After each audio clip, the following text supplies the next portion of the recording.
Hello friends, welcome back to Dhanashree baby talks. ఇక్కడ నేను ఏం చేస్తున్నానంటే దోసెత్తులు అనేది రెడీ చేస్తున్నా ఫ్రెండ్స్. సో మీకు కూడా యూజ్ అవుతుందని నేనైతే వీడియో పోస్ట్ చేస్తున్నాను.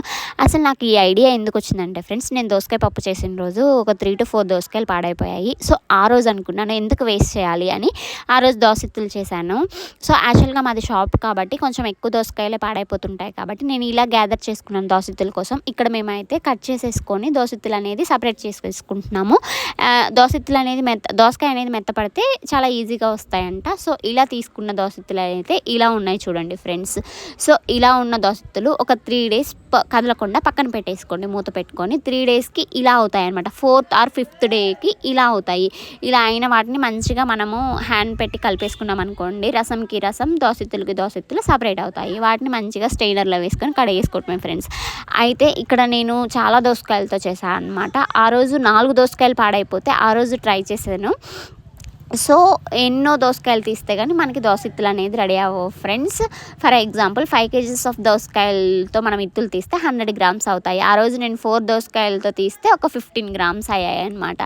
అంతే ఫ్రెండ్స్. సో మీరు అన్ని కేజెస్ తీయాలని ఏం లేదు కదా. ఇంట్లో ఎప్పుడో మనం పప్పు చేసుకున్నప్పుడు, పచ్చడి చేసుకున్నప్పుడు చేదైపోతుంటాయి, ఇన్ కేస్ పాడైపోతుంటాయి కదా. అలాంటి వాటితో మీకు కుదిరినప్పుడల్లా ఇలా చేసేసుకోండి. వీక్లీ వన్స్ ఇలా తీసి పెట్టుకున్నా కానీ మీకు అవసరానికి సరిపడా యూజ్ అవుతాయి కదా ఫ్రెండ్స్. ఖచ్చితంగా ఇలా వేస్ట్ చేసుకోకుండా దోసెత్తులు అనేది సింపుల్గా ఈజీగా ఇంట్లో రెడీ చేసుకోండి ఫ్రెండ్స్. చాలా ఈజీ తెలుసా. కట్ చేసేసుకొని ఇత్తులు సపరేట్ చేసుకొని 3 days అలా ఉంచేసుకొని కడిగేసుకోవటమే. వాటిని ఎండపెట్టేసుకొని ఏదన్నా రోటి పచ్చళ్ళలో మంచిగా ఫ్రై చేసేసుకొని పచ్చడి చేసుకోవటమే ఫ్రెండ్స్. ఇక్కడ ఏం చేశానంటే ఒక డబ్బాలో పోసేసి ఇంకా మంచిగా కడుగుతున్నాను. అప్పుడు ఏంటంటే తాలు దోసెత్తులు ఉంటాయి. తాలు అంటే మీన్స్ డమీ.